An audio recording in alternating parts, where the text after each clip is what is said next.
ছেড়ে গেলে যেতে পারো। তখন আমি অনেক রাগ করতাম, কারণ আমি তো তোমাকে পাগলের মতো ভালোবাসতাম। তুমি নেই এরকম কোনো পৃথিবী আমি কল্পনাও করতে পারতাম না। অথচ দেখো, আজ অন্য কেউ হচ্ছে আমার স্বামী। রোজ তার সাথেই আমাকে ঘুমাতে হয়, ঘুম থেকে উঠে তার মুখটাই আমাকে দেখতে। মানুষের জীবন এমন কেন যে যাকে চায় যদি তাকে পায়?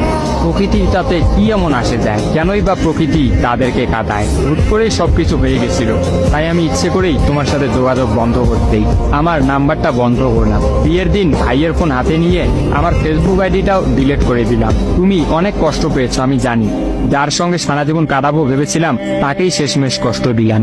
আমার পরিবারের সবাই খুশি, আমার স্বামীটা অনেক ভালো, এখন পর্যন্ত যা ব্যবহার করেছে আমার ভালোই লেগেছে।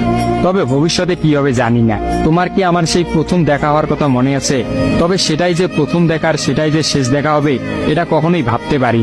আসলে মানুষের চিন্তার বাইরে যে কত কিছুই ঘটে, তাই না?